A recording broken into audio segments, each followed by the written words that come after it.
Hey folks, here are OS Reviews. You're watching our retro throwback review of the Dell Inspiron i6400, which is one of the higher configured models of the popular 6400 series, and what made this 15.6-inch standard size laptop unique was the fact that it had media controls on the front, which could control a DVD or a movie that you inserted onto the optical drive on the side directly without launching into the full operating system. So it had a separate quick boot functionality, which allowed you to play back movies really quickly, and you can just pop in a disc and wait about 5 to 6 seconds, and the machine would be on and start playing back your movie.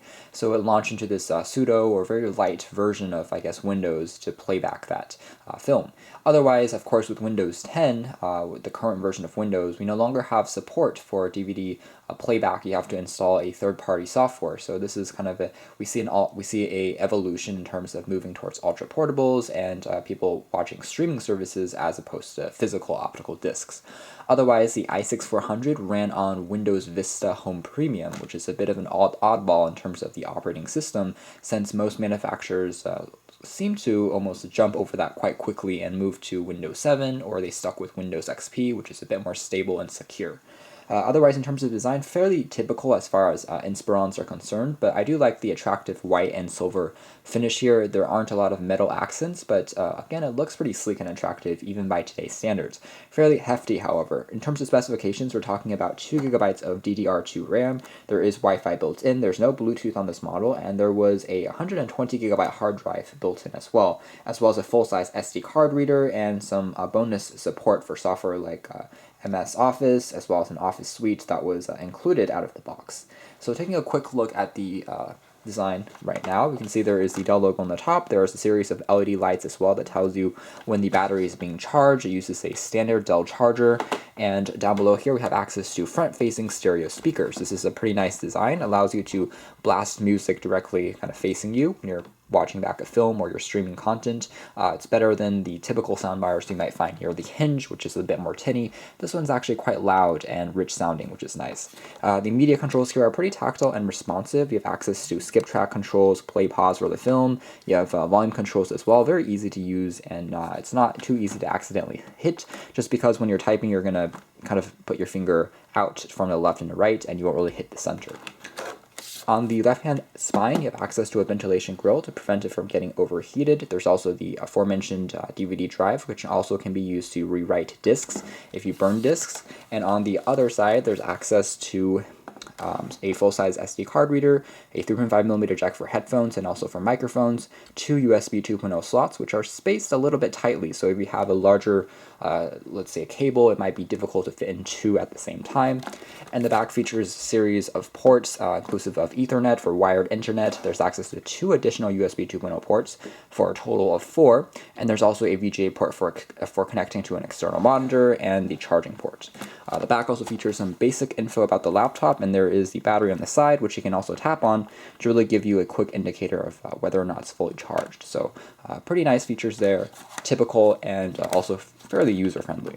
So if we open up this laptop and take a closer look at the design on the inside, because this is a slightly older laptop, you do have access to a rather small trackpad. It doesn't support multi-touch gestures out of the box, but you do have quick shortcuts for scrolling up and down, left and right through a certain page, which is useful, and it's fairly responsive as well.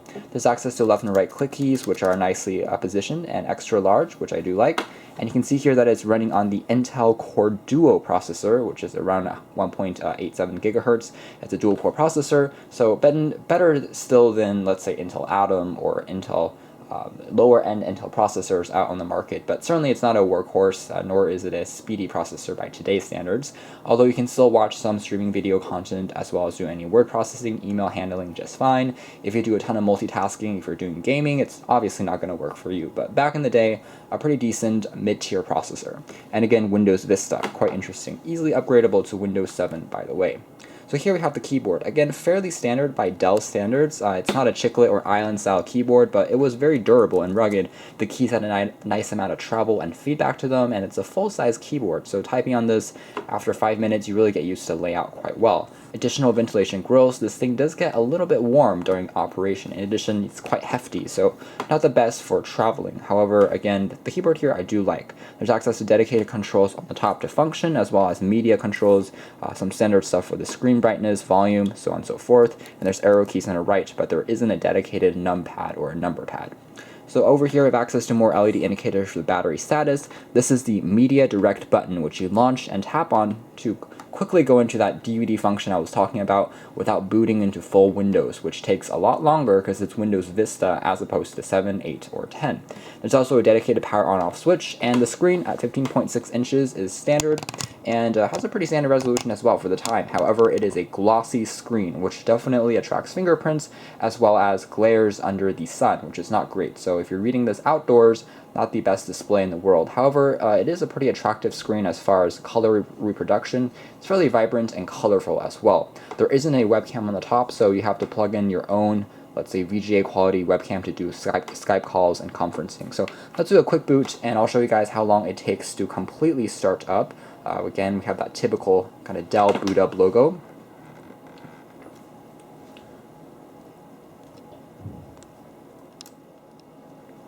And success, we have launched into the operating system. So it took about 30 seconds to completely boot up. Definitely slower if you're used to a Windows 8 or Windows 10 computer, but not really bad. Battery here is definitely on the shorter side of the spectrum, but still okay, I would say. It lasts for a decent amount of time. Otherwise, we are looking at a fairly stock version of, I would say, Windows Vista Home Premium. Obviously, I have a few applications already pre-installed here, but again, the screen here has a pretty good viewing angle experience. So even though it's not the brightest, you can see that it's also not an IPS screen. It does a good job even if you're viewing it at more extreme angles, which is nice to see. Again, there is Wi-Fi built on here, so you can do anything you would want in terms of web browsing, so that works just fine. As far as processing documents and doing maybe some Word or Excel document editing, you know, I'm going to open up the original 2007 version of Microsoft Word that came pre-included to show you guys how that works. So right now the computer is still struggling a little bit just because it's just loaded up, but after a few seconds it should get a bit faster.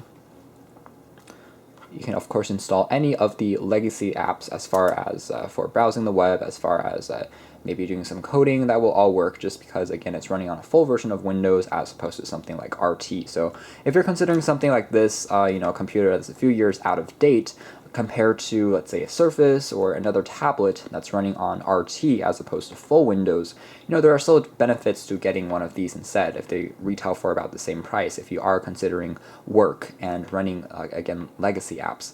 But if you don't really care about that, you just want something really modern, thin, and lightweight, then, you know, RT tablets, if they cost about the same now for used models, might be the way to go. So here we've launched into Chrome, so it can still support all the modern browsers. That works just fine, so you can do anything such as Google Docs and edit those. This is a Word that's been opened up.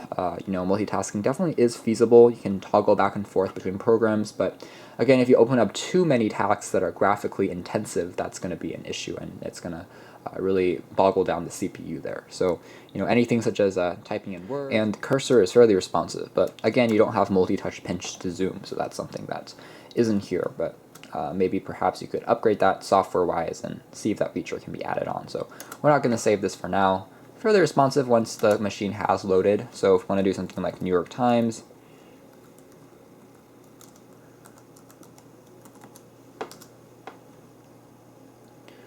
Chrome would still be your best bet as far as browsing in a relatively fast speed. If you obviously using Ethernet would be the fastest way as opposed to just a typical Wi-Fi, but if you're using Internet Explorer, it's not going to be as fast as Chrome now here in 2016. So again, this is with the New York Times. Of course, you can load the full desktop version of sites. Some Flash elements in the browser still will work. You can load up YouTube. Those clips play back just fine without any hiccups, so that's a nice application there. You can stream Netflix just fine. There is an HDMI port, so you can't plug it into an HD television, so you have to use that VGA or ADIC converter, but you can see here that it still gives you a pretty good experience as far as reading text and interacting with the web. So it's still a decent computer by, I would say, for web browsing purposes. So next we're just going to do a quick sample of that special MediaDirect functionality, which again makes this computer stand out from the crowd, and we're going to launch into a disk and show you how that quick boot function works. So first we're just going to actually shut this thing down and then come back, tap on this key, and show you guys that process.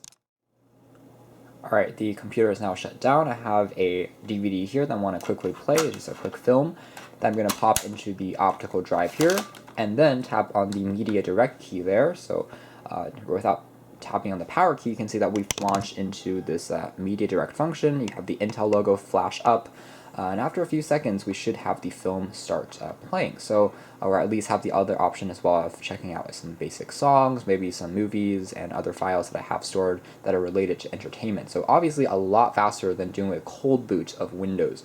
Not the same as doing a sleep boot. So if your computer has gone into hibernation, or if you're just in a sleep mode where you just shut off the lid and open it up again, that only takes a few seconds for the computer to wake up. But you know, now we are in that MediaDirect application Express, which works quite well. So we have access to things like Instant Office, so a very light version of Office for editing, so that could be quite useful. It also drains less power than the typical Windows operating system. It's not as heavy on the processor and on the RAM. So here is things for updates, settings, you know, movies, video files, music files, pictures, so on and so forth. So if I wanted to play back movies, for instance, I can tap on that, and I have stuff like sample videos, Real Player, which is set up here by default. It's part of the Windows Media Player experience, actually. So I can also search for more videos stored on my computer's hard drive, so those portions can still be accessed in this really unique media center view. But here we have access also to experience, so that might give us a quick clip of maybe an ad of what this process is like. And this video is hopefully going to play back afterwards, and we have access to media controls below here as well for playing pause the video file, as well as changing the volume controls, skip track controls. Those things can also be, again, accessed on the controls down below that you saw previously. From the hardware point of view, this can also be used to control that. So let's try and see if we can get a quick playback of that DVD. So I've tapped on movies instead of videos, which were stored locally on my computer, and now we've launched into the DVD playback functionality aspect of this device. So you can kind of hear the optical drive kind of spinning in the background. For copyright reasons, we're not going to really play this for now, but it definitely does work. And again, the sound itself is pretty good from this machine, so that is a way for you to, again, play back your films. So all in all, I would say that the Dell Inspiron i6400 series, it's a top-of-the-line configured model from the 6400, and I think that, you know, it was an interesting laptop for many reasons. From Windows Vista Home Premium, it's kind of a software or operating system that never really took off, was never really successful for Windows, and it's hard to actually find a machine still running on this OS. But from that to this MediaDirect Express functionality, this interesting kind of dual boot OS that's set up here from the manufacturer, to the relatively clean and elegant looks even here in 2016, this has been a fairly impressive as well as memorable laptop. So thanks for watching this retro throwback review here at OS Reviews. This has been the Dell Inspiron i6400.